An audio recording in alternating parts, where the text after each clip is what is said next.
সাহাবীরা জিজ্ঞাসা করলেন, এ রাসূলুল্লাহ, জান্নাতের খবর শুনলে তো আমরা খুশি মনে দৌড় দিব, এখানে ধাক্কার আর কি দরকার?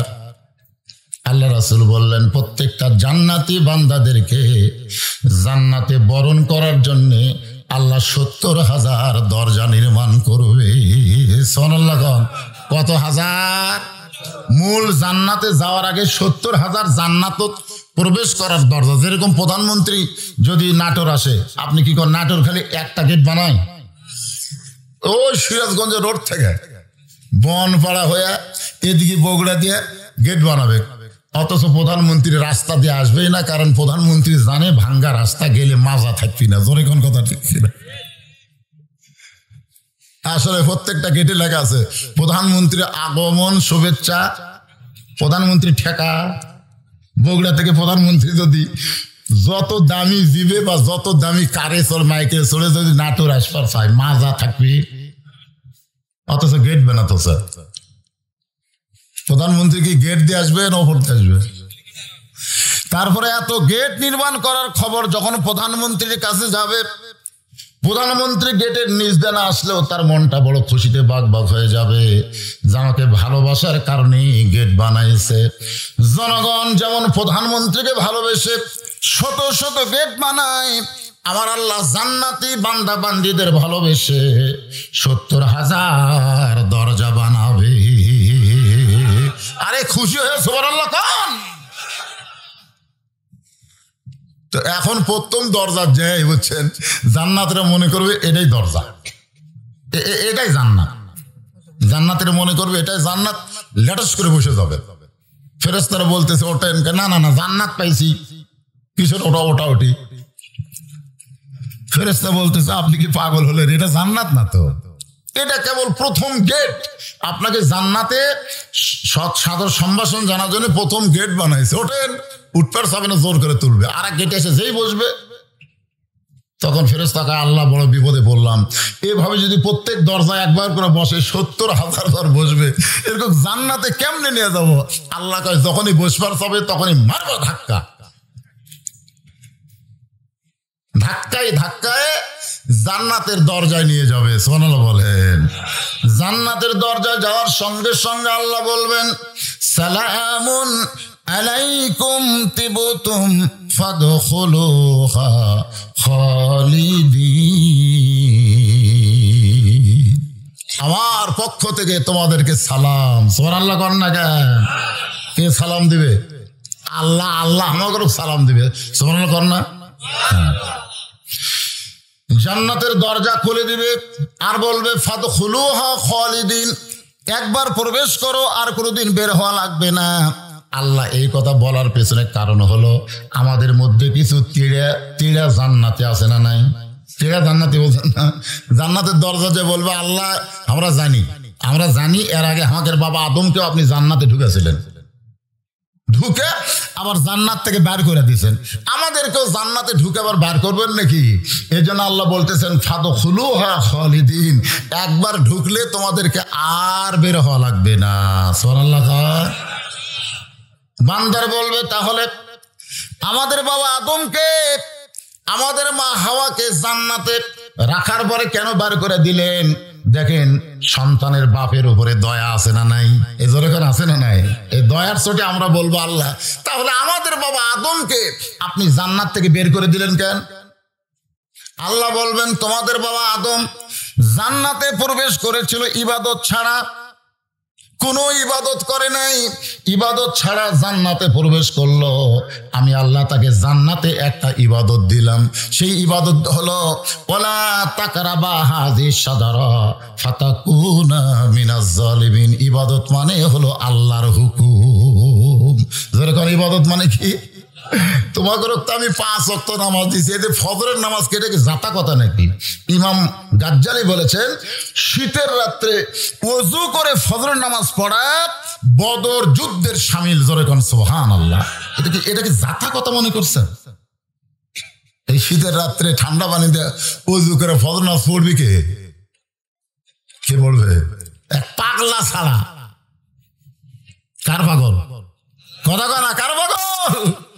যে শোনে আসসালাতু খায়রুম মিনান নাওম, শোনার সঙ্গে সঙ্গে দেখবেন পাগলারা ল্যাপক মারে লাগতি, মারে না? ল্যাপ কিন্তু এই ফজরের আজান কিন্তু হওয়ারও 8 ঘন্টা পরে নামাজ, 8 ঘন্টা পরে। এখন ওটা লাগবে কেন? যে যারা এই নফসের তাবেদার হয়ে কয় ঠিক আছে 8 ঘন্টা পরে যখন নামাজ হয় 10টা মিনিট ঘুম পারি, ফজরের আজান শোনার পরে কেউ যদি ঘুমাই ভাই ওই আর ফজর পাবি না, কারণ এই ঘুমটা হবি শয়তানি ঘুম। ধরে কোন কি ঘুম? শয়তানি। আর আসসালাতু খায়রুম মিনান নাওম শোনার সঙ্গে সঙ্গে ল্যাপ তোষককে লাত্তি দিয়ে যখন ঠান্ডা পানিতে অজু করে মসজিদে রওনা দেয়, তারা যেন কোনো নামাজে না বদর যুদ্ধে শামিল হয়। সুবহানাল্লাহ। না কেন? আল্লাহ বলবেন তোমাদের বাবা আদম আগে জান্নাত পাশে, তারপরে গোলামি শুরু হয়েছে, গাছের কাছে যাওয়া চলবে না। আর তোমরা আদমের সন্তান হলে ফাদখুলি ফি ইবাদি ওয়াদখুলি জান্নাতি, আগে তোমরা গোলামি করেছো, এরপরে তোমরা জান্নাতে প্রবেশ করলে। এ কারণে জান্নাতে একবার প্রবেশ করলে আর তোমাদের বের হওয়া লাগবে না। আমরা সে জান্নাতে যাবার চাই না কবরে যাব? এদিকে কিসের গল্প হয়? ওই হয় কি? হ্যাঁ, আমি অসুস্থ মানুষ, কথা বলতেছি কত কষ্ট করে, আমার কথা শুনেও তো আপনার বুঝতে পারতেছেন কষ্ট হচ্ছে না? তো ভাই আপনারা হইচই করতেছেন কেন? তবারক নেওয়ার জন্য তবারক, ওয়াজ না শুনে যারা তাবারক নিবে ওই তাবারক থাকবে না, ওরা গজব হয়ে যাবে। তোর এখন কি হয়ে যাবে? গজব। আর আপনারা যারা ওয়াজ শুনতেছেন তাবারক নেন, যে কোনো একটা নিয়ত করে খাবেন, আল্লাহ পাক আপনার সেই নিয়ত পুরা করবে। সুবহানাল্লাহ করেন না কেন? তাবারক মনে করতেছেন যে সামান্য একটা পোলা, এর মধ্যে যে কি বরকত, এমনি কি তাবারক নাম হয়েছে? তাবারক মানে কি এরকম পরে বুঝাচ্ছি। ওই ভিতরে বসো বাবা, এই ছেলে দাঁড়িয়ে আসো কেন? বসো বসো। আরে 1 ঘন্টা বছরে পাগলা 60 বছর নফল ইবাদতের সওয়াব আল্লাহ দান করে দিবে। সুবহানাল্লাহ কর না কেন? এটা আপনাকে জান্নাত পাওয়ার সাক্ষী, কারণ তারাই জান্নাতের বাগানে প্রবেশ করে আল্লাহ যাদেরকে জান্নাতের জন্য কবুল করে। সুবহানাল্লাহ কর না কেন? আপনি কি মনে করছেন জান্নাত পাওয়া খুবই কঠিন? ওয়াজটা শোনেন। জাহান্নামের ফেরেশতারা ধাক্কায় ধাক্কায় যখন জাহান্নামের দিকে নিয়ে যাচ্ছে, এমন সময় মানজাল্লাযী ইয়াশফা ইনদাহু ইল্লা বিইজনিহি। আয়াতুল কুরসি আপনারা পড়েন, আয়াতুল কুরসি পড়েন। 5 ওয়াক্তের ইমাম যখন সালাম ফিরাবে, আমার কথাটা শুনুন, ইমাম যখন সালাম ফিরাবে, সালাম ফিরানোর সঙ্গে সঙ্গে প্রথম বলবেন আল্লাহু আকবার। প্রথম কি বলবেন? আল্লাহু আকবার। তারপরে বলবেন আস্তাগফিরুল্লাহ। তারপরে আয়াতুল কুরসি পড়বেন। 5 ওয়াক্ত নামাজের পরে 5 বার যারা আয়াতুল কুরসি পড়বে আল্লাহ তাআলা তাদেরকে 5টা পুরস্কার দিবে। 1 নম্বর পুরস্কার হলো মৃত্যুর সময় তাদের কোনো কষ্ট হবে না। 2 নম্বর পুরস্কার হলো মৃত্যুর সময় তাদের জবানে ঈমানের কলেমা উচ্চারণ হবে। 3 নম্বর পুরস্কার হলো তাদের কবরে কোনো আযাব আল্লাহ দিবে না। 4 নম্বর পুরস্কার হলো তারা হাসরের ময়দানে বিনা হিসাব, কোনো হিসাব ছাড়াই। 5 নম্বর পুরস্কার হলো বিজলি আকারে পুলসিরাত পাড়ি দিয়া 8টা জান্নাতের দরজা আল্লাহ তার জন্য খুলে দিবে। তাহলে আয়াতুল কুরসির দাম আছে না নাই? আচ্ছা, এটা কখন পড়া লাগবে? কথা কয় না। নামাজের পর। তাই বলে নামাজ বাদ দেয় আপনি যদি দৈনিক 50 বার আয়াতুল কুরসি পড়েন কিছুই হবে না। এখানে বোঝা গেল নামাজ আগে, তারপরে কি আয়াতুল কুরসি, নামাজের সাথে। তো সে আয়াতুল কুরসির মধ্যে আছে মানজাল্লাযী ইয়াশফা। মানজাল্লাযী ইয়াশফার ব্যাখ্যা আছে। আপনারা বলেন তো হাসরের ময়দানে আপনাকে কারা সুপারিশ করবে? কারা? আছেন আমার মুক্তার, আছেন আমার ব্যারিস্টার। বলতেছে না? আছেন আমার মুক্তার, আছেন আমার ব্যারিস্টার, শেষ বিচারের হাইকোর্টেতে তিনি আমায় করবেন পার। মুক্তার হলো আল্লাহওয়ালারা। মুক্তার কারা? আর ব্যারিস্টার হলো মুহাম্মাদুর রাসূলুল্লাহ সাল্লাল্লাহু আলাইহি। আচ্ছা, মুক্তার বুঝতেছেন না? আগে উকিল, তারপরে ব্যারিস্টার। আগে কি কথা কয় না? দুনিয়াতে ছোট কোনো আসামি, ছোট আসামি, ওই কি ব্যারিস্টার ধরে? কথা কয় ব্যারিস্টার ধরে। ওই আগে তো উকিল ছিল না, আগে ছিল মুক্তার। আগে কি ছিল? যারা মুরব্বী আছে তারা বুঝতে পারবেন। আগে কি ছিল? মুক্তার। এই মুরব্বীরা কথা কন না কেন? আগে কি ছিল? উকিল নামা ছিল না। এই গজলটা যখন লেখছে তখন উকিল ছিল না, তখন মুক্তার আর ব্যারিস্টার। তাহলে আল্লাহ ওয়ালারা মনে করেন হক্কানি পীর আউলিয়া, এরা হচ্ছে মুক্তার। এরা কি? আর ব্যারিস্টারকে ভুলে গেছেন। মুহাম্মাদুর রাসূলুল্লাহ সাল্লাল্লাহু আলাইহি ওয়াসাল্লাম, আল্লাহ কোরআনে বলেছেন, ইয়া আইয়ুহান নাসু তাকু রাব্বাকুম ওয়াখশাউ ইয়াওমান লা ইয়াজজি ওয়ালিদুন আন ওয়ালাদিহি ওয়ালা মাউলুদুন হুয়া জাযিন আন ওয়ালিদিহি শাইয়া। মানুষরে সেই দিনকে তোমরা ভয় করো যেদিন পিতা পুত্রকে চিনবে না, পুত্র তার মাকে চিনবে না, বাবাকে চিনবে না। তোমরা সেই দিনকে ভয় করো। আপনারা বলেন তো সেই দিনের নাম কি? জোরে কারণ সেই দিনের নাম কি? সেই দিন হলো হাসরের ময়দান। সেই দিনকে তোমরা ভয় করো যেদিন কেউ কাউকে চিনবে না, বাবা তার সন্তানকে চিনবে না, সন্তান তার মা বাবাকে চিনবে না। এ কথা কি আমার না আল্লাহর? জোরে কান কার? আল্লাহর কথা। ওই সময় আমাদের নবী সুবহানাল্লাহ খান, আমাদের নবী কোথ থেকে দৌড়ে এসে ওই গুনাহগার উম্মতের সামনে দাঁড়িয়ে যাবেন। গুনাহগার উম্মতের সামনে এভাবে আমার দিকে তাকান, এভাবে দুইটা হাত বাড়িয়ে দাঁড়িয়ে যাবেন। জাহান্নামের ফেরেশতা বলবে, কে গো আপনি? কে? এই গুনাহগারের সামনে আপনি দাঁড়ালেন। নেকির চাইতে পাপ বেশি হওয়ার কারণে আল্লাহ জাহান্নামের রায় দিয়েছে। এখন আপনি সামনে দাঁড়ায় কোনো লাভ নাই। নবী শুধু ওই গুনাহগার উম্মতের দিকে তাকায় থাকবেন, ফেরেশতাদের কথায় কোনো কর্ণপাত করবে না। সুবহানাল্লাহ। নবী যদি আমাদের মতো গুনাহগার উম্মতের সামনে এভাবে হাত বাড়ায় দাঁড়ায়, মনে করে হাসরের ময়দানে, তাহলে কি ফেরেশতারা নবী ঠেলা দিয়ে এরকম ধাক্কা দিয়ে গুনাহগার উম্মতকে জান্নাতে নিয়ে জাহান্নামে নিয়ে যেতে পারবে? আপনাদের কি মনে হয় পারবে? সঙ্গে সঙ্গে আল্লাহ ডাক দেবেন, জিবরাইল যাও যাও, আমার নবীকে শুধু তুমি চিনো। দুনিয়ার কোন ফেরেশতা নবীকে চিনে না। সমস্ত ফেরেশতা জানে একজন বিশ্ব নবী আছে, কিন্তু চিনে জানে। আমাদের নবী যে বিশ্ব নবীর ফেরেশতারা জানে কিন্তু চিনে না। আমরা যে বিশ্ব নবী, আমরা কি জানি না চিনি? খালি জানলে হবে? চিনবার গেলে কি করা লাগবে কোন? তো আল্লাহ কোরআনে বললেন, লাকাদ কানা লাকুম ফি রাসূলিল্লাহি উসওয়াতুন হাসানাহ। যদি তোমরা নবীকে চিনতে চাও তাহলে নবীর সুন্নাত আদর্শকে তোমরা গ্রহণ করে নাও। যখন নবীর সুন্নাত আদর্শকে গ্রহণ করবেন তখন নবীকে চেনা হয়ে যাবে। কোন একদিন হায়াতের জিন্দেগিতে রাত্রে স্বপ্নে সোনা নবীজির সঙ্গে আপনাদের দেখা হবে। আর দেখা যদি হয়, চেনা হলো না? কোন চেনা হলো না? যখন কবরে 3 নম্বর প্রশ্ন করবে, মান হাজার রাসূল আমার নাবিউকা, তোমার নবীকে, এই ব্যক্তিকে, তখন আপনি বলবেন, এই মুনকির নাকি? কি কোস? আমি তো জীবিত অবস্থায় দেখছি রে। সুবহানাল্লাহ। তখন নবী বলবে, মুনকির নাকি? কাকে নবী সম্পর্কে প্রশ্ন করতেছ? আমি এসেছি তাকে জান্নাতে নিতে। জোরে কর না সুবহানাল্লাহ।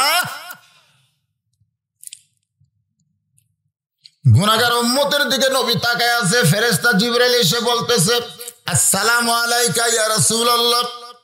নবী সালামের উত্তর দিবে না। ফেরেশতা জিবরাইল আবার সালাম দিবেন, আসসালামু আলাইকা ইয়া রাসূলুল্লাহ। নবী সালামের উত্তর দিবে না। ফেরেশতা জিবরাইল 3য়বার সালাম দিয়ে বলবেন, ওগো নবী, আমি আপনাকে পরপর 3 বার সালাম দিলাম, কিন্তু আপনি সালামের উত্তর দেন না। আপনি কি জানেন আপনার এই গুনাহগার উম্মতের নেকি আর পাপ ওজন করা হয়েছে? নেকির চাইতে পাপ বেশি হওয়ার কারণে আল্লাহ জাহান্নামের রায় দিয়েছে।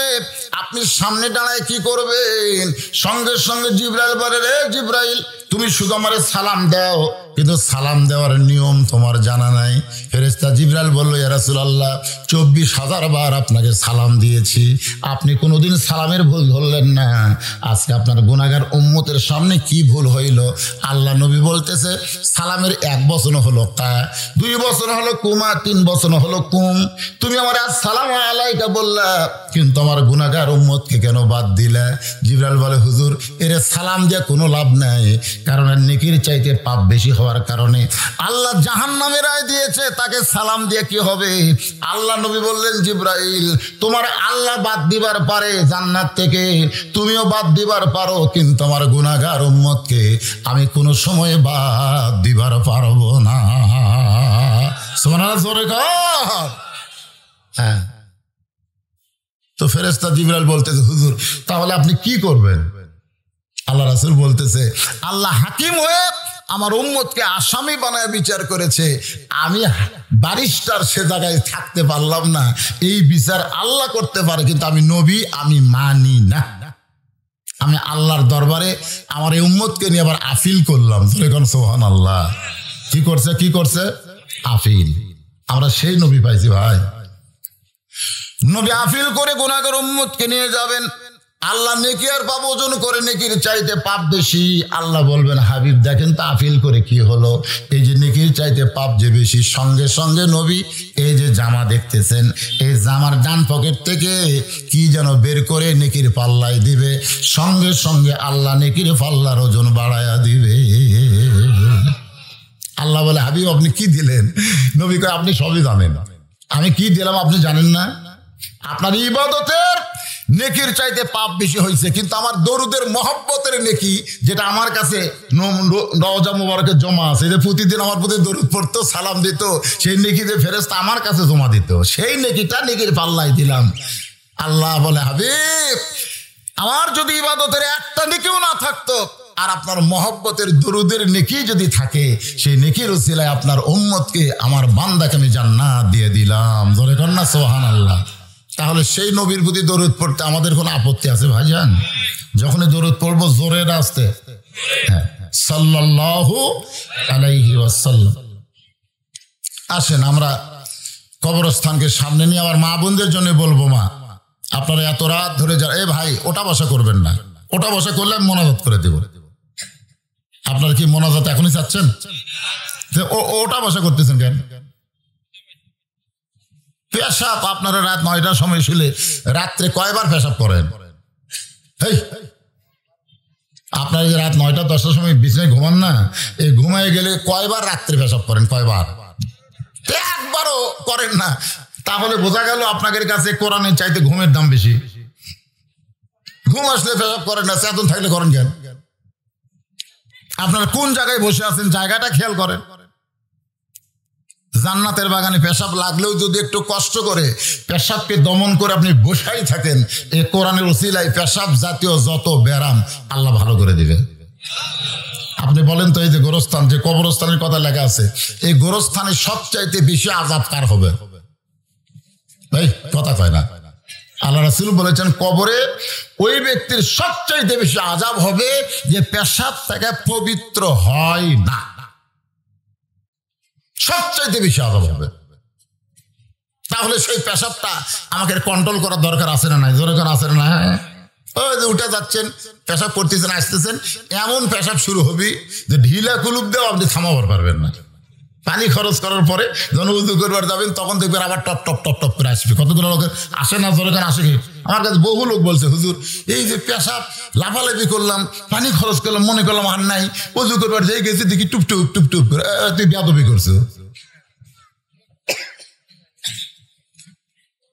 কোরআনের মহব্বত, আনুনাজ্জিলু মিনাল কোরআনি মা হুয়া শিফাউ ওয়া রাহমাতুল লিল মুমিনিন। মুমিনদের যাবতীয় রোগের ঔষধ হিসাবে আল্লাহ কোরআনকে নাজিল করেছে। জোরে কর না সুবহানাল্লাহ। সেই কোরআনের মাহফিলে বসে এত ঘন ঘন ওঠেন না বাজান। আমি খুব লম্বা টম্বা কথা বলবো না, যে সামান্য সময় একটু বলবো, একটু কষ্ট করে হলেও। 1 ঘন্টা হচ্ছে কেবল। আমি উঠছি 11টার 7, এখন বাজতেছে 12টার 7। শেষ করে দেব? কি কয় সারা রাত? তো ওঠা বসা এক এক শ্রোতা এক এক মানের। যারা ফজরের নামাজ পড়বে আর যারা পড়বে না, এগুলা কিন্তু বোঝা যায় না? যখন যায় কি যায় না? ওদের ঘন ঘন উঠতেছে, কারণ কি? ওরা বুঝাচ্ছে, হুজুর আমাকে ওটা দেখে ওয়াজ শেষ করবি আর পোলা দিবি, আমরা লিয়ে বাড়ির যাবো। ওরা নামাজের ধান্দাত নাই, একটাও যাবি না। এত রাত 12টা 7 পর্যন্ত চেতন থাকে, ওই পোলা ছাড়া যাবি? আমরা কি জানি না? জানি, ওই পোলা লিয়েই যাবি। কিন্তু তারপরও ওই যে ঘন ঘন ওঠে, ওই কোনার থেকে কয়েকটা উঠলো আবার আসলো। টাকা দান করলো? এখন দেওয়া মানে কি? ও ছুঁয়ে দিতেন ওর কাছে, ঠিক। একটু মহব্বত না জিকির করেন, লা ইলাহা ইল্লাল্লাহ, লা ইলাহা ইল্লাল্লাহ, লা ইলাহা ইল্লাল্লাহ, লা ইলাহা ইল্লাল্লাহ, লা ইলাহা ইল্লাল্লাহ।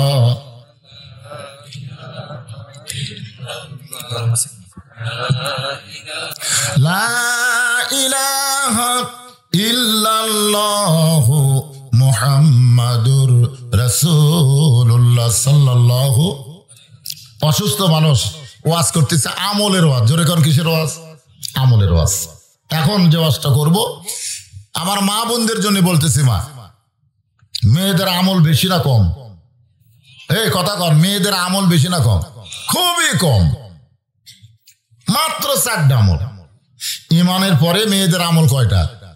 4টা। আপনাকে মেয়েদের আমলের কথা শোনা লাগবে, কারণ না শুনলে মা বোনের যদি খারাপ হয়ে যায়। আমরা যত আল্লাহর ওলি হই, থাকা যাবে? আল্লাহর ওলি থাকা যাবে? এক আল্লাহর ওলি জায় নামাজ পানিতে বিছাইয়া সেই জায় নামাজে দাঁড়ায় নামাজ পড়ে, জায় নামাজ ডোবে না।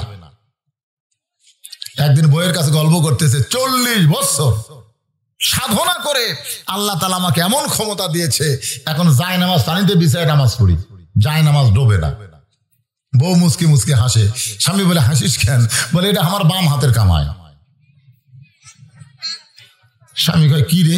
40 বছর সাধনা করে যেটা আমি পাইলাম, তোর বাম হাতের কামাই কেমনে? বলে, আগামীকাল পড়বেন, আগামীকাল পড়বেন। বউ সকালবেলা পেশাব পায়খানা করছে, ঢিলা কুলুপ ব্যবহার করেনি, খালি পানি খরচ করছে। ঢিলা কুলুপ ব্যবহার না করে খালি পানি খরচ করে ওই হাত দিয়ে এসে উটির খামির বানে রুটি ভেজা দিছে। পিসা হুজুর আল্লাহর বলে ওই রুটি খাসে, দোয়া দরুতে একটাও বাদ দেয়নি। আল্লাহ বারিক লানা ফিবরা যাক্তানা বিসমিল্লাহ বারকাত দিলে সবই করছে। খাওয়ার শেষে লাখ আলহামদুলিল্লাহ কার শুকুর, সবই ঠিক আছে। ওই সময় মতো পানির জায়নামাজ বিছায় কেবল উঠপারছে আছে, দেখি জায়নামাজ এমনি ডুবে যাচ্ছে। কে রে? দৌড়াচ্ছে বইয়ের কাছে। কে গো, কি হলো? বলে, বেশি বকওয়াজ করো না, আমি যদি তোমাকে হালাল খাবার না দিতাম পাক করে, তোমার এত দূর সাধনা কবুল হতো না। জোরে কোন কথা ঠিক? এই জন্য বউ ঠিক না থাকলে আমাকে ইমানই ঠিক থাকবে না। সেজন্য মেয়েকে 4টা আমলের কথা বলি, এটা আমাকেরও লাভ আছে, আছে না নাই? এত কষ্ট করে মেয়েরা আছে। মেয়েদের 1 নম্বর আমল হলো নামাজ। 5 ওয়াক্ত নামাজ মেয়েদের পড়তে হবে। আমার মা বোনেরা কিন্তু রোজা রাখে ভালো, নামাজ ঠিক মতো পড়বার চায়। যখন বাচ্চা কাচ্চা হয় নামাজ পড়ে সোল পেশাব করে দিছে, এখন পড়া যাবি না। আবার যখন বলে জোহর নামাজ, কয় পাকশিপ করতে করতে নামাজের টাইম আছে, গোসলই করিনি। এই নামাজে আমার মায়েরা বড় অসতর্ক।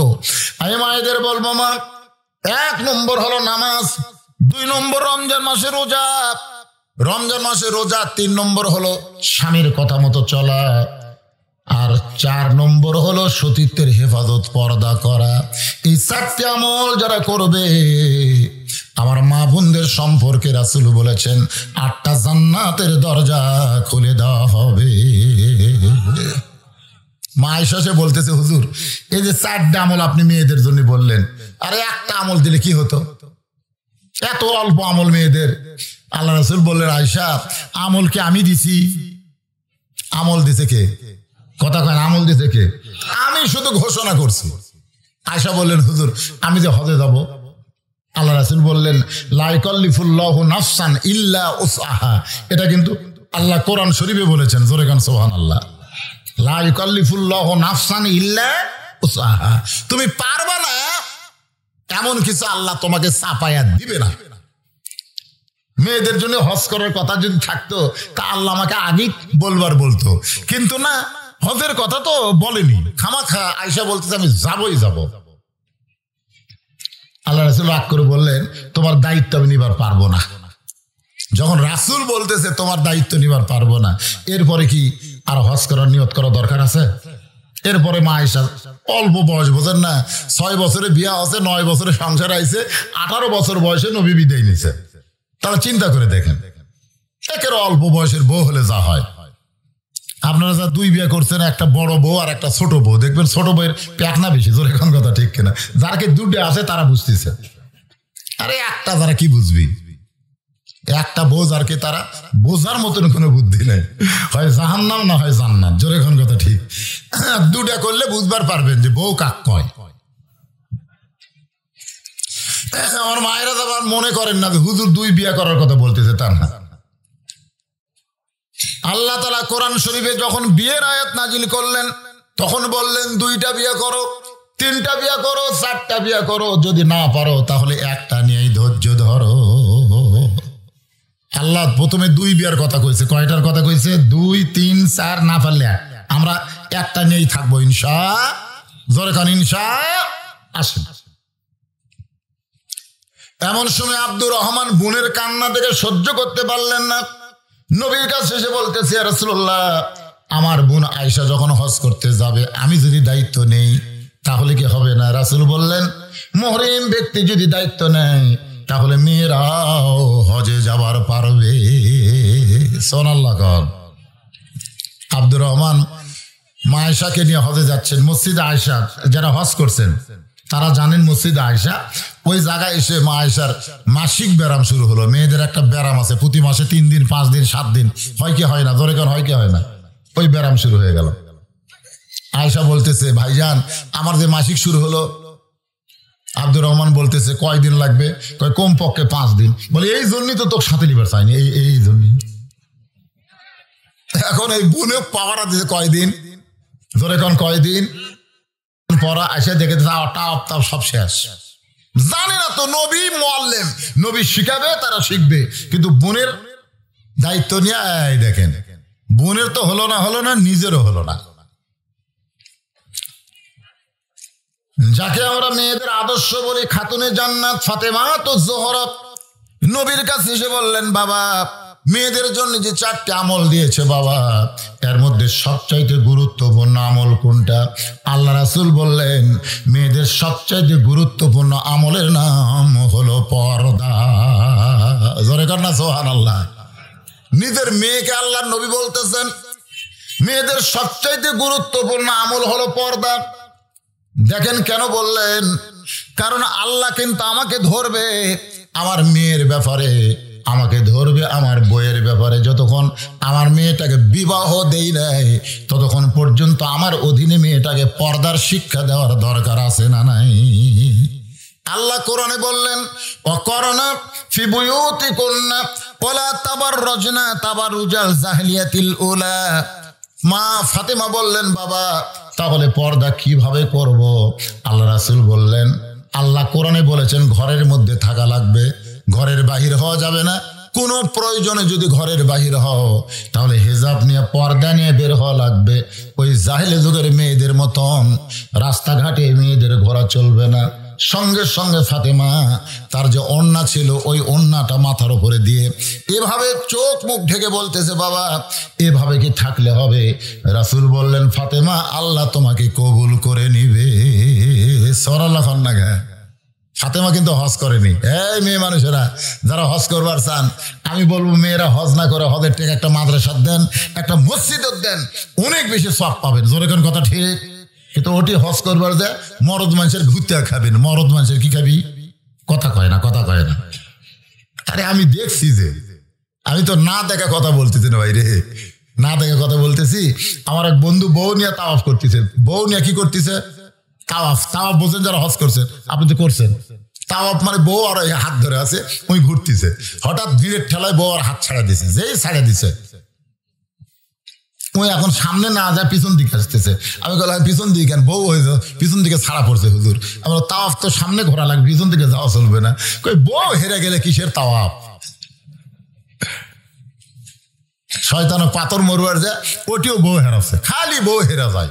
যারা বউ নিয়ে হজ করবার কাছে ওরা আল্লাহ আল্লাহ না করে খালি বউ বউ বউ বউ বউ বউ জিকির করছে সবসময়। বউ, আমার বউ কুটি গেল, আমার বউ কি, বউ বউ করতে করতে হজই শেষ।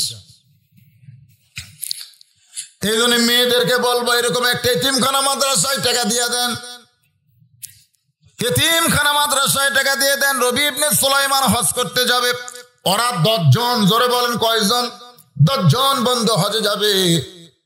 হজে যাওয়ার আগে একটা নিয়ম আছে, আত্মীয় স্বজন সবার কাছ থেকে দোয়া নেওয়া, বিদায় নেওয়া। কারণ হজ হলো শারীরিক এবং আর্থিক দুইটার ইবাদত একসঙ্গে হয়। টাকাও খরচ করা লাগে, আবার শরীরও সুস্থ থাকতে হবে। জোরে কোন ঠিক কিনা? নামাজ কিন্তু খালি শারীরিক ইবাদত, যাকাত হলো শুধু অর্থের ইবাদত, আর হজ হলো অর্থ এবং শরীর দুটাই লাগবে। অসুস্থ মানুষ হজ করতে পারবে না। রবি ইবনে সুলাইমান দোয়া নিতে গেছে অনেক দূর এক আত্মীয়র বাড়ি। দোয়া নিয়ে ফিরতে ফিরতে গভীর রাত হয়ে গেল। এখন দেখে রাস্তার মধ্যে কে যেন কি করতেছে। একটু নিকটে গিয়ে দেখে মরা গাধার গা থেকে গোস্ত কেটে এরকম একটা টোপলা বানতেছে। রবি ইবনে সুলাইমান চমকে গেল। গাধা খাওয়া হলো হারাম, আর মরা গাধার গা থেকে গোস্ত কাটতেছে। এই মেয়েটা হয়তো খারাপ নিয়তের মানুষ, কোন হোটেলের সঙ্গে যোগাযোগ করছে নাকি, আমি এটা নিজের চোখে একটু দেখবার চাই। মরা গাধার গোস্ত টোপলা করে মেয়েটা যখন রওনা দেয়, রবি ইবনে সুলাইমান পিছনে পিছনে রাস্তা নিয়েছে। মেয়েটা একটা ঝুবড়ি বাড়ির মধ্যে ঢোকার সঙ্গে সঙ্গে মা মা বলে মেয়েরা চিৎকার দিয়ে বলতেছে, খবর কি? মা বলতেছে, আল্লাহর শুকুর আদায় করো, আমি তোমার জন্য গোস্ত আনছি, এই গোস্ত সিদ্ধ করে তোমরা খাও। রবি ইবনে সুলাইমান চমকে গেল। গাধা খাওয়া হারাম আর মরা গাধার গোস্ত। মা তার মেয়েদেরকে বলতেছে সিদ্ধ করে আল্লাহর শুকুর আদায় করে খাও। তিনি লোকমা দিয়ে বললেন, মা আমি নিজের চোখে দেখলাম তুমি মরা গাধার গোস্ত কেটে নিয়ে টোপলা করে আসলে। মা বলতেছে, তুমি দেখছো ঠিকই, চলে যাও। আজকে আমার বাড়িতে 2-3 দিন হলে কোনো খাবার নাই। আমার স্বামী ইসলামের যুদ্ধে শহীদ হয়ে দুনিয়া থেকে চলে গেছে। এখন আমার 2টা যুবতী মেয়েদেরকে নিয়ে আমি মা থাকি, বড় কষ্ট। আমাদের খাবার কিছু নাই, মেয়েরা বারবার খাবার চাই, আমি কি করব? একজন মুমিনা নারী হয়ে রাতের বেলা খাবার সন্ধানে বের হয়েছি। রাস্তার পাশে জীবিত মৃত এটা তাহকিক করতে পারি নাই। আমার মেয়েদের মুখের দিকে তাকায় মরা গাদার গোস্ত এনে দিয়েছি, ওরা সিদ্ধ করে খাবে, ওদের জীবনটা একটু বাঁচবে। রবি ইবনে সুলাইমান কান্দের বলে, মা আমি এবার হজে যাবার চাইছিলাম, আমি আর হজে যাব না, আমার সমস্ত সম্পদ অর্থ সব তোমাদেরকে দান করে দিব। খবরদার তোমার মেয়ে 2টাকে মরা গাদার গোস্ত খাওয়ায় না। তিনি এক দৌড়ে বাড়ি গেলেন। হজের সমস্ত সম্পদ টাকা পয়সা যা আছে এরকম টোপলা করে নিয়ে এসে মেয়ে আর মাদেরকে দিয়ে দিলেন। এবার 2 মেয়ে আর মা আল্লাহর কাছে বলতেছে, আল্লাহ তোমার যেই বান্দা হজ করবার যাওয়ার চায়, কিন্তু আমাদের অভাব থেকে হজে না গিয়ে আমাদেরকে দান করে দিল। আমরা মা মেয়ে মিলে দোয়া করতেছে, আল্লাহ এই মানুষটার বাড়িতে তুমি মক্কা মদিনা হাজির করে দিও। রবি ইবনে সুলাইমান বলে, মা উল্টা দোয়া করো না, উল্টা দোয়া কোনোদিন আল্লাহ কবুল করবে না। মক্কা মদিনার কাছে মানুষকে যেতে হয়, মক্কা মদিনা কোনোদিন মানুষের বাড়িতে আসে না। মা আর মেয়েরা বলতেছে, আমরা হলাম দোয়াকারী, কবুল করার মালিক হচ্ছে আল্লাহ। আপনি আমাদের যে অভাব মোচন করে দিচ্ছেন, যে দান করছেন, এই দানের চোট পাইয়া খুশি হইয়া আমরা দোয়া করে দিছি, এখন কবুল করার মালিককে করতেও পারে নাও পারে। হ্যাঁ, রবি ইবনে সুলাইমানের বন্ধুরা এসে বলতেছে, চলো হজে যাই। বলে, এবার যাবো না, তোমরাই যাও। আর হজ করে রবি ইবনে সুলাইমানের বাড়ির দরজায় 9 বন্ধু একসঙ্গে হাজির। একজনের মাথায় একটা টোপলা, বিশাল একটা টোপলা নিয়ে রবি ইবনে সুলাইমানের দরজায় হুঙ্কার মারছে, রে শয়তান। রবি ইবনে সুলাইমান দরজা খোল। দরজা খুলতে রবি ইবনে সুলাইমান সালাম দিয়ে বলে, ভাই আমি তোমাদের কাছে যাব, রাসূল বলেছেন কোন ব্যক্তি হজ করে যখন এলাকায় আসবে ওর চেহারার দিকে মহব্বতের নজর দাও। ও কাবা মদিনা দেখে যে সব করছে, তুমি ওর চেহারা দেখলে সেই সব আল্লাহ তোমাকে দান করে দিবে। তোমরা 9 বন্ধুর কাছে আমি যাব, তোমরা আমার দরজাত কেন? যার মাথার টোপলা আছে টোপলা মুখের আগে ফেলে দিয়ে বলতেছে, এই শয়তান, এই হজে যাওয়ার আগে তোর কাছে আসলাম, তুই বললি হজে এবার যাবো না, সামনে যাবো। হ্যাঁ, এই কথা বলে আমরা 9 জন হজে গেলাম। তো যখন ছাপা মারা ছাই করতেছিলি, তখন এই টোপলাটা আমার হাতে দিলি, আমি তোর টোপলা নিলাম, তুই ছাপা মারা ছাই করে কাবা ঘর তাওয়াফ করলি, আমরা তোর সঙ্গে কাবা তাওয়াফ করলাম, তোকে টোপলা দিবার চাইতি কোথায় যেন হারিয়ে গেলি। আমরা খুঁজতে খুঁজতে মদিনা এসে দেখি তুই রাসূলের রওজা জিয়ারত করতেছিস, তোর টোপলা তোকে দিবার চাই দেখে তুই কোথায় হারায় গেলি। মিথ্যাবাদী, হজে যাওয়ার আগে বললি যাব না, আবার হজে যে টোপলা টানাই নিলি, রে মিথ্যাবাদী, তোর সঙ্গে আমাদের কোনো সম্পর্ক থাকবে না। রবি ইবনে সুলাইমান কান্দে বলে, মাবুদ এই 9টা হাজি আমাকে মিথ্যাবাদী বলতেছে, শয়তান বলতেছে। আল্লাহ কি খবর? কানতে কানতে টোপলার ওপর বেহুশ হয়ে যখন পড়ে যায়, ওই অবস্থায় দেখে আল্লাহর নবী তার সামনে হাজির হয়ে গেছে। রবি ইবনে সুলাইমান বলে, ইয়া রাসূলুল্লাহ, হুজুর আমার 9টা বন্ধু নতুন হাজির, আমাকে শয়তান মিথ্যাবাদী বলতেছে, আমি তো হজেই যাই নাই, টোপলা কেমনে দিলাম, সাফা মারওয়া সাই কেমনে করলাম, তাওয়াফ কেমনে করলাম, আপনার রওজা জিয়ারত কেমনে করলাম। আল্লাহ নবী বলেন, এ রবি ইবনে সুলাইমান, তোমার 9টা বন্ধু মিথ্যা কথা বলে নাই। আল্লাহ ওই অসহায় এতিমদের দান করার কারণে, অসহায় এবং এতিমদের দান করার কারণে আল্লাহ তোমার প্রতি এত খুশি হয়েছে। আল্লাহ তোমার চেহারায় একটা ফেরেশতাকে তোমার চেহারায় রবি ইবনে সুলাইমান বানায়া তোমার নামে আল্লাহ হজ করে নিয়েছে। তোমার বন্ধুরা বারবার তাকেই দেখেছে।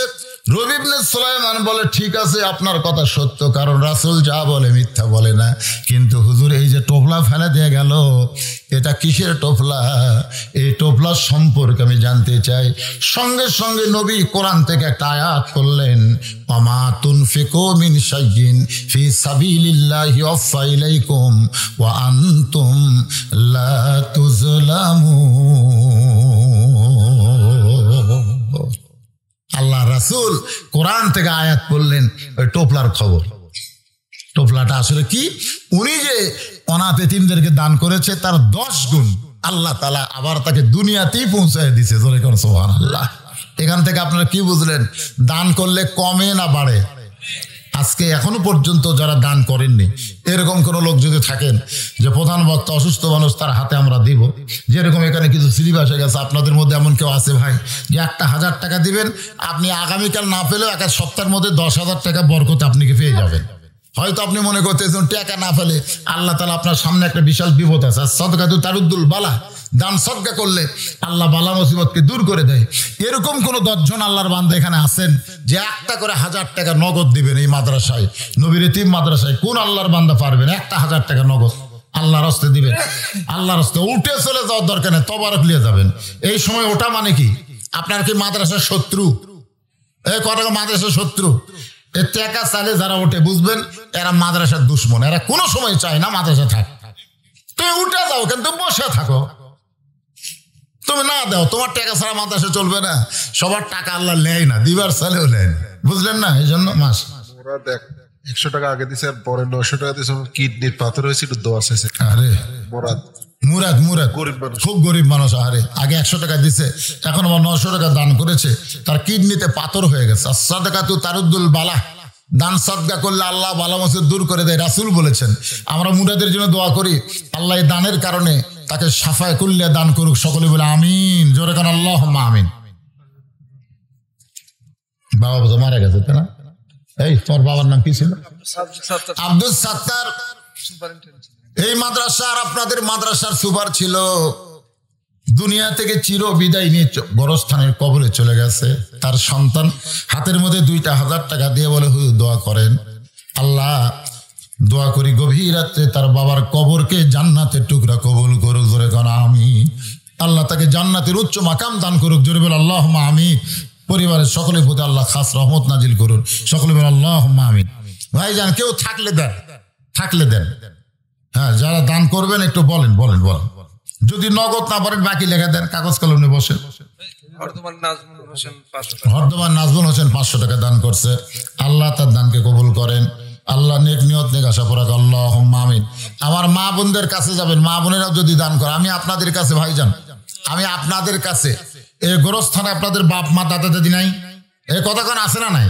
আচ্ছা, আপনারা কি এই মহিষমারির লোক না বাহির থেকে সবাচ্ছেন? এই মহিষমারি, এই মাহফিলের, এই মাদ্রাসার, এই আশেপাশের লোক কারা? একটা হাত তোলে তো দেখি। সব বাইরের লোক না ভিতরের লোক? দেখি তো, মাশাআল্লাহ। হাত নামান। বাহিরের যারা তারা একটা হাত তোলে তো দেখি। বাহিরের তো বাইরের লোকই বেশি, মানে আপনাদের হাতের তুলনায় ওরকম দেখাই যাচ্ছে না। এটা কে দিল? মঙ্গল চাঁদ, বিশিষ্ট ব্যবসায়ী, দিলদার বাজার। কত? 5000। কি নাম আপনার? মঙ্গল চাঁদ, মোহাম্মদ মঙ্গল চাঁদ, বিশিষ্ট ব্যবসায়ী। 5000 টাকা ধরে বলেন মারহাবা। সবাই বলেন একটু মারহাবা। আচ্ছা, এই যে ভাইরা উঠতেছেন, আপনারা চিন্তা করে দেখেন তো, আপনাদের ওটা কি ঠিক হচ্ছে? আচ্ছা, মানুষকে দান করতেছে না? এই দান করতেছে কি করতেছে না? তা আপনারা উঠতেন কেন? আপনারা যে মারহাবা করেন, আমিন কর, আল্লাহ তাআলা আপনাকে দান কর তৌফিক না দিলে সওয়াব তো পাবেন। ভাইরে 5,000 টাকা নাম শুধু মঙ্গল। হ্যাঁ, 5,000 টাকা দান করেছে, আল্লাহ তার দানকে কবুল করুক, সকলে বলে আমিন। সরকার মারা গেছে, রওশন সরকার মারা গেছে, তার ছেলে 1,000 টাকা দান করেছে, আল্লাহ তার বাবার কবর জান্নাতের টুকরা বানায় দেন। আল্লাহর একজন বান্দা 500 টাকা দান করছে, আল্লাহ কবুল করেন, আল্লাহুম্মা আমিন। কিছু দান করে দিল, আল্লাহ কবুল করেন। আর একজন আল্লাহর বান্দা 500 টাকা দান করছে, আল্লাহ দানকে কবুল কর, আল্লাহুম্মা আমিন। আর একজন 600 টাকা দান করছে, আল্লাহ যে নিয়তে দান করছে নেক নিয়ত নেকাশাকে আল্লাহ কবুল করেন। আল্লাহর একজন 500 টাকা দান করছে, আল্লাহ দান কবুল করেন, আল্লাহুম্মা আমিন। আর একজন 500 টাকা দান করছে, আল্লাহ কবুল করেন। আল্লাহ তোমার একজন যুবক বান্দা 100 টাকা দান করলো যে নিয়তে। মহিলাদের মধ্যে থেকে এগুলো কি আছে, কত হিসাব করেননি? আগে আমি নি এটাই প্রথম, এই এতগুলো মেয়ে মিলে কয় টাকা? 500 টাকা, 200 টাকা নগদ, 300 টাকা। 500 টাকার মধ্যে 200 নগদ, 300 বাকি দান করেছে। আল্লাহ দানকে কবুল কর, আল্লাহুম্মা আমিন। 500 টাকা একজন বান্দা আল্লাহ নগদ এটা করেছে দান, আল্লাহ দানকে কবুল কর, আল্লাহুম্মা আমিন। অনেক দান করতেছে, একটু ধৈর্য নিয়ে বসেন, বা বসেন, দেন একবারে দেন, যা দিছে দিছে, মাশাআল্লাহ অনেক টাকা দান করেছে। স্লিপের মধ্যে সব লেখা আছে। আপনারা শোনেন, এই নবীর এতিম মাদ্রাসায়, এই নবীর এতিম মাদ্রাসায় মাত্র 20টা কোরআন শরীফ দান করা লাগবে। এতগুলো মানুষ যাদের বাপ মা কবরে আছে, মাত্র 20টা কোরআন শরীফ এই মাদ্রাসায় দান করা লাগবে। কোরআন শরীফ, জোরে কোন কি শরীফ? এ কথা কান কি শরীফ? কোরআন শরীফ। যাদের বাপ মা কবরে গেছে, আপনি একটা কোরআন শরীফে এতিম মাদ্রাসায় দান করবেন, এতিম বাচ্চাদের হাতে দেওয়া হবে, গরিব বাচ্চাদের হাতে দেওয়া হবে, আর আপনার বাপ মা কবরকে আল্লাহ জান্নাত বানাই দিবে। এইরকম করে আল্লাহর বান্দা আছে। একটা কোরআন শরীফ মাত্র 500 টাকা। 500 টাকা দিবেন, আপনার বাপ মার জন্য একটা কোরআন শরীফ দান করার সওয়াব আল্লাহ বাপ মার কবরে দিয়ে দিবে। এমন কোন দানবীর সন্তান আছেন যে হুজুর আমার বাপ মা কবরে গেছে, সবকিছু রাইখা হুজুর আজকে কবরে বাপ মা কিভাবে আছে আমি জানি না, হুজুর আমার বাপ মা রুহের মাগফিরাতে এই মাদ্রাসায় কোরআন শরীফ বাবদ আমি 500 টাকা দান করলাম। এরকম একটা সন্তান আসেন, বাপ মা কবর থেকে, বাবা টাকা দেওয়া লাগবে, খালি হাত তুললে হবে না। পকেটে নাই, পকেটে নাই, কি নাম কও? নাম কও, তাহলে এখানে কাছে এসে নামটা ভালো মতো কও। রবিজুল। বাপ মার রুহের মাগফিরাতে কোরআন শরীফ বাবদ 500 টাকা। জোরে বলেন মারহাবা। আল্লাহ তার বাপ মার কবরকে জান্নাতের টুকরা বানায় দেখ, জোরে কান আমিন। আরে জোরে বল আল্লাহুম্মা আমিন। আরে মাত্র 20টা কোরআন শরীফ চাইছি, 20টা কোরআন শরীফ। এই যে এরা আগে ওয়াজের সময় এখন আবার ডিস্টার্ব, এই সময় এরকম করলে হবে? খটখট করে খুললে হবে? মানুষের চোখ কোন দিকে যায়? বন্ধ করো তো তোমরা, এখন বন্ধ করে রাখো, পরে খুলবেন। 10টা মিনিট ধৈর্য ধরো। আল্লাহর এক বান্দা 100 টাকা দান করছে, আল্লাহ দান কবুল করেন। ইউনুস আলী 1 মণ রসুন, মাশাআল্লাহ 1 মণ রসুন করবে দান নবীর মাদ্রাসায়, আল্লাহ দানকে কবুল করেন। আল্লাহ নেক নিয়ত নেক আশা পড়া, আল্লাহুম্মা আমিন। আরিফ আলী 2 বস্তা সিমেন্ট দান করেছে। মাদ্রাসা সিমেন্ট লাগবে, 2 বস্তা সিমেন্ট দান করেছে, আল্লাহ দানকে কবুল করে, আল্লাহুম্মা আমিন। নাম হলো জাহাঙ্গীর, 1 মণ ধান দান করেছে, আল্লাহ জাহাঙ্গীরের দানকে আল্লাহ আপনি কবুল করেন। এই তো নগদ পাওয়া গেছে কোরআন শরীফের জন্য 500 টাকা। আল্লাহ দানকে কবুল করেন। বাপ মার এরা সারা রাত খালি খাড়া হয়ে থাকলো, দৌড়াদৌড়ি করলো, হইচই করলো, সারা রাত এভাবে এদের চলে গেল।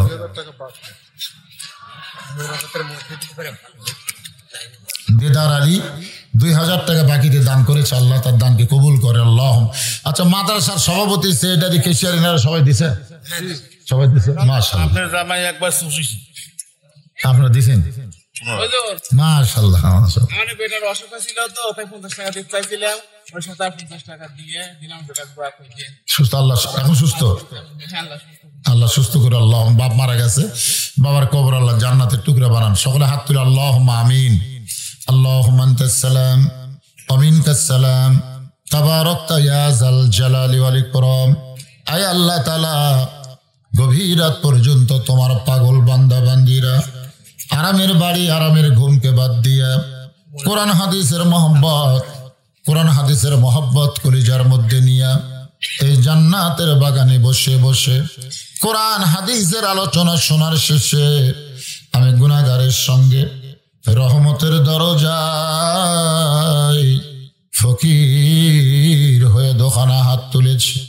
মেহেরবানি করে আজকের মাহফিল আমাদের সকলের হেদায়েতের জন্য, নাজাতের জন্য, জান্নাতের জন্য আল্লাহ কবুল করে।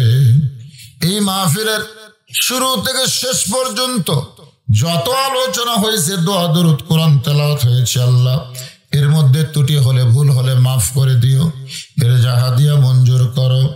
সোনার মদিনায় নবী পাকের রওজা মুবারকে আল্লাহ কবুল করে নিও। তামাম আম্বিয়া কেরাম, আসহাবে কেরাম, তাবিঈন কেরাম, তাবা তাবিঈন কেরাম, তামাম পৃথিবীর মাটির নিচে যত মুমিন মুমিনা শুয়ে আছে আল্লাহ সকলের আরওয়াহ পরে হাদিয়া কবুল করো। মাবুদ, আমরা যারা হাত তুলেছি আমাদের জনম দুঃখনী মা যাদের কবরে চলে গেছে, ছোট্ট একটা শব্দ হলো মা। এই মা নামের মধ্যে যে কি মধু, যাদের মা নাই তারাই বুঝতেছে। এই দরদের মা যাদের কবরে গেছে আল্লাহ মেহেরবানি করে মায়ের কবরকে জান্নাতের টুকরা কবুল করে না।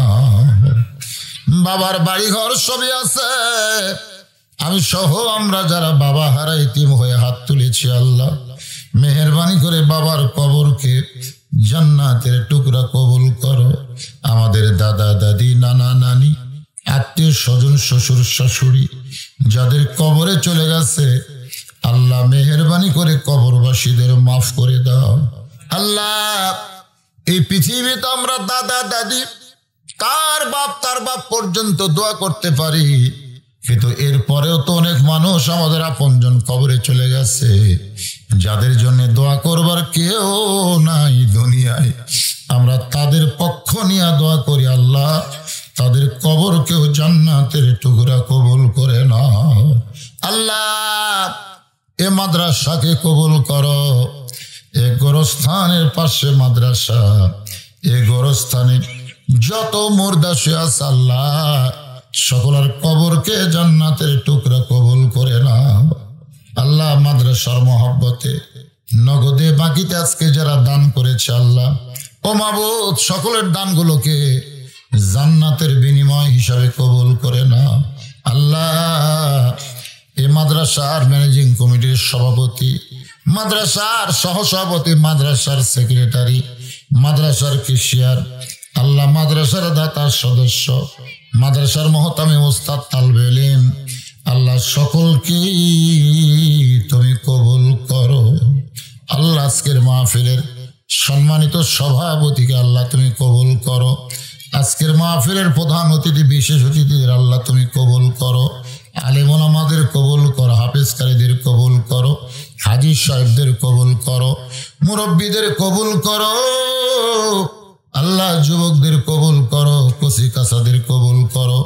পর্দার অন্তরালের মা বোনেরা আবিদা সালিহা পর্দান যে কবুল করে, মা ফাতেমার চরিত্র দান করে দাও। আল্লাহ আমি অসুস্থ, আল্লাহ আমার মতো যারা অসুস্থ হাত তুলেছে আল্লাহ সবাইকে তুমি সুস্থ করে দাও। আল্লাহ যারা কষ্ট করে মেহনত করে এত সুন্দর আয়োজন করেছে, আর যারা তাবারক পাক করলো, যারা ভলেন্টিয়ারি করলো, আল্লাহ মেহেরবানি করে সকলকেই তুমি জান্নাতি কবুল করে নাও। আল্লাহ অত্র এলাকার উপরে রহমত আর বরকতের দরজা খুলে দাও। আসমানের বেলা আসমানে নাও, জমিনের বেলা জমিনে ডাবায় দাও। গোটা বিশ্বের মুসলমানকে করোনা থেকে আল্লাহ ওমিক্রন থেকে হেফাজত করো। আমার বাংলাদেশের প্রতি আল্লাহ তুমি খাস রহমত নাজিল করো। আল্লাহ কত মানুষের জানাজার নামাজ আমরা পড়েছি, এই দুই হাত দিয়ে কত কবরে আমরা মাটি দিয়েছি। একদিন আমরা সবাই মরে যাব। একদিন মসজিদের খাটনি আমাদের বাড়ির আঙ্গিনায় চলে আসবে। বড়ই পাতার গরম পানিতে গোসল করায় দিবে, রঙিন কাপড় খসায় সাদা কাপড়ের কাপড় পরাইয়া চকলেটের মতো মোড়ায় ফেলবে। মরি যখন যাব আল্লাহ, যেদিন মৃত্যু হবে দিনটা যেন জুমার দিন হয়, মাসটা যেন রমজান মাস হয়। ইমানের সাথে ইজ্জতের সাথে এই দুনিয়া থেকে বিদায় নেওয়ার সময় আমাদের জবানি জারি করে দিও লা ইলাহা ইল্লাল্লাহু মুহাম্মাদুর রাসূলুল্লাহ সাল্লাল্লাহু আলাইহি ওয়াসাল্লাম। আসসালামু আলাইকুম ওয়া রাহমাতুল্লাহি ওয়া বারাকাতুহু।